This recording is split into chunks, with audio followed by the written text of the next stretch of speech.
Breaking news, बड़ी खबर आ रही है इस वक्त हमारे पास। रायजादा ग्रुप ने नारंग इंडस्ट्रीज के साथ मर्जर की घोषणा कर दी है।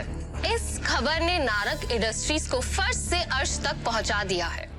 ये सब जो अभी अभी हुआ था, ये किसी जादुई सपने से कम नहीं था। लेकिन एक बात जो अब भी सबकी नजरों से शिवम ने छुपाकर रखी थी, वो थी उसकी आंतरिक शक्तियां, जिसे शिवम उजागर करने की कोशिश कई दिनों से कर रहा था। शिवम वहां से निकलकर एक शादी में गया था, जहां उसे करण मिला था, जो कि दृष्टि का कजन था। वो शिवम को बेइज्जत करने से कभी बाज नहीं आता था। शिवम और उसके बीच नोक-झोंक कई समय से चलती आ रही थी, लेकिन उस दिन शिवम ने करण की बेइज्जती पूरे रिश्तेदारों के सामने कर दी और वहां से घर चला गया। करण ने अपने गुस्से को पी लिया और ठान लिया कि वो शिवम को नहीं बख्शेगा। दूसरी ओर अपना खाना खत्म करके शिवम ने अपने बर्तन धोए और फिर वो अपने बेड पर आराम करने बैठ गया। ध्यान या मेडिटेशन करने की महारत उसने पिछले कुछ सालों में ही पाई थी। शिवम के लिए मेडिटेशन उसके शरीर के अंदर दिन भर में जमा हुई गंदगी बाहर निकालने का एक जरिया है।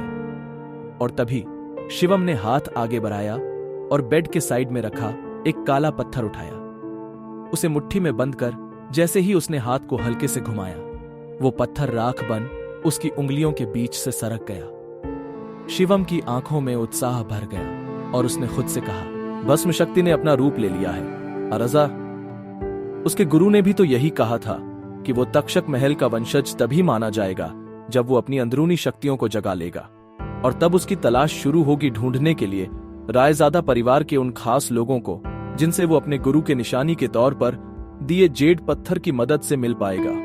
वही वो पल होगा जब शिवम अपनी जिंदगी को बदल पाएगा।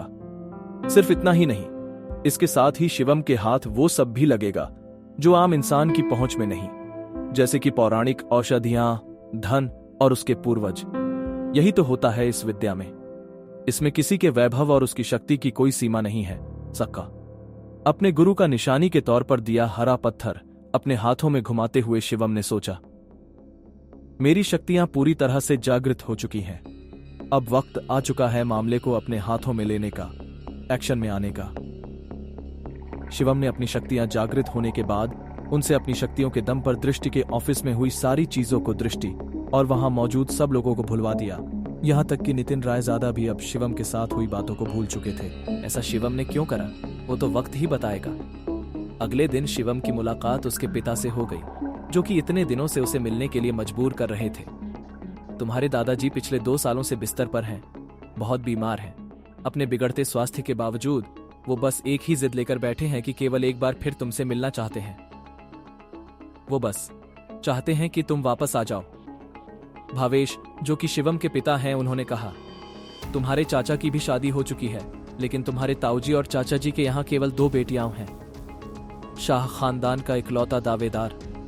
शिवम ने खुद को नीचा दिखाने के लिए बुदबुदाया, तो आप चाहते हैं कि मैं परिवार की विरासत के लिए आपकी सौदेबाजी का हथियार बन जाऊं?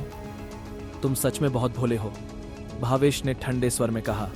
हमारे परिवार का जो व्यापार है, उसकी अनगिनत शाखाओं के अलावा हमारे शाह परिवार का दिल्ली और उसके आसपास के इलाकों में एक बड़ा पारिवारिक व्यवसाय है।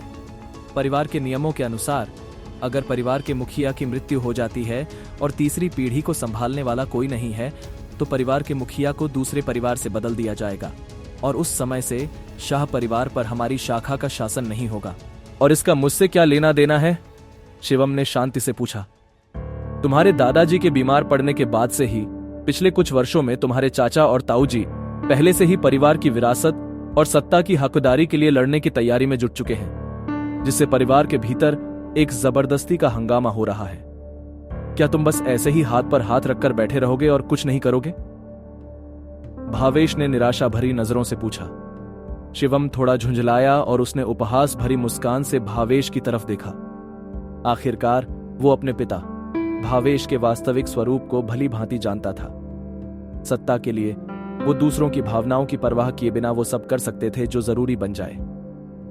शिवम, तुम खुद ही सोचकर देखो कि क्या तुम वाकई में इस छोटे से नारंग परिवार में रहना चाहते हो और जिंदगी भर इस तरह अपमानित होना चाहते हो? भावेश ने शिवम से पूछा। कल नारंग परिवार की शादी के दौरान तुम्हें इतना बड़ा अपमान सहना पड़ा। भावेश ने कहा। क्या तुम उनसे बदला लेने की शक्ति नहीं चाहते? क्या तुम नहीं चाहते कि तुम्हें वो रुतबा, वो शोहरत, वो ताकत मिल जाए कि तुम जब चाहो तब पूरे नारंग परिवार को अपने सामने पैरों पर घुटने टेकने के लिए मजबूर कर दो? भावेश के ये कहते ही शिवम ने उसकी तरफ देखा और फिर एक गहरी सोच में डूब गया। आगे की कहानी जानने के लिए देखिए अगला एपिसोड सिर्फ पॉकेट एफएम के YouTube चैनल पर, और शिवम द हिडन वॉरियर के सारे एपिसोड्स को सुनने के लिए डिस्क्रिप्शन में दी लिंक से डाउनलोड करें पॉकेट एफएम ऐप।